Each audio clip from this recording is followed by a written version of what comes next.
நடிகை கௌரி கிஷன் விவகாரத்தில் நடிகர் சங்கம் கண்டனத்தை தெரிவித்திருக்கிறது. அண்மை செய்தியாக பார்க்கிறோம். கூடுதல் தகவல்களை வழங்குவதற்காக செய்தியாளர் விஷ்ணு இணைகிறார். விவரங்கள் விஷ்ணு. நடிகை கௌரி கிஷன் நடித்து இன்று திரைக்கு வந்துள்ள திரைப்படம் அதர்ஸ். இந்த திரைப்படத்தின் செய்தியாளர் சந்திப்பு நேற்று நடைபெற்றது.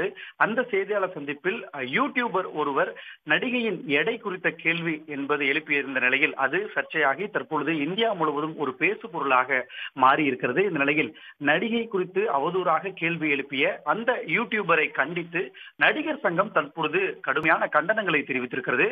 தென்னிந்திய நடிகர் சங்கம் இது தொடர்பாக தெரிவித்திருக்க அந்த அறிக்கையில் நல்ல திரைப்படங்களையும் திறமையான கலைஞர்களையும் உச்சி முகர்ந்து கடைக்கோடி மக்களிடமும் கொண்டு சேர்க்கும் நீங்கள் நாங்கள் தவறு செய்யும் போதும் சரியான விமர்சனங்களை மிகவும் நாகரிகமாக வெளிப்படுத்தி சரி செய்தும் வருகிறீர்கள். நேற்று நிகழ்ந்த இந்த நிகழ்வு மிகவும் விரும்பத்தகாதது. தமிழ் திரையுலகம் எப்பொழுதுமே பெண்களுக்கு அதிக முக்கியத்துவம் தரும் துறையாகவே விளங்கி வருகிறது.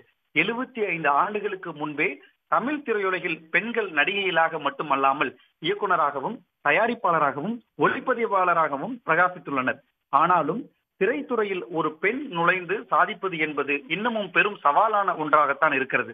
அப்படி பெரும் சவாலை ஏற்று ஏதாவது ஒன்றை சாதித்து விட வேண்டும் என்ற நோக்கத்தில் தான் பெண்கள் திரைத்துறைக்கு அடியெடுத்து வைக்கின்றனர். அப்படி திரைத்துறைக்கு வரும் பெண்களை அவர்களுக்கான பாதுகாப்பையும் அவர்கள் தன்மானத்தையும் சுய கௌரவத்தையும் பாதுகாப்பது என்பது நம் எல்லோரது கடமையாகவும் கூட. ஆனால் பத்திரிகையாளர் சந்திப்புகளில் ஒரு சில வக்கிரகமான நபர்கள் பத்திரிகையாளர்கள் போர்வையில் நடிகைகளை பார்த்து ஏளனமாக கேள்வி எழுப்புவதும் அவமானப்படுத்துவது கவலை அளிக்கிறது என நடிகர் சங்கம் கண்டனங்களை தெரிவித்திருக்கிறது. மேலும் நேற்று எங்களது சகோதரி ஒருவருக்கு நிகழ்ந்த நிகழ்வு அதே நபரால் சுமார் 10 ஆண்டுகளுக்கு முன்பு இன்னொரு சகோதரிக்கும் நிகழ்ந்திருக்கிறது.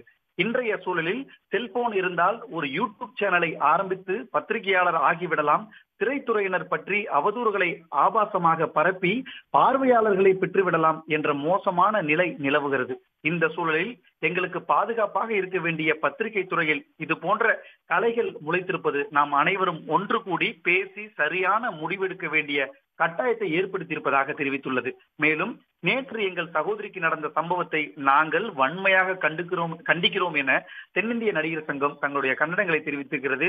இனி எதிர்காலங்களில் இது போன்ற சம்பவங்கள் நடக்காதவாறு கலந்து ஆலோசிக்க தேவையான முன்னெடுப்புகளை தொடங்குவோம் எனவும் தற்பொழுது அந்த தென்னிந்திய நடிகர் சங்கத்தின் தலைவர் நாசர் தலைமையில் அந்த அறிக்கை என்பது வெளியாகியிருக்கிறது.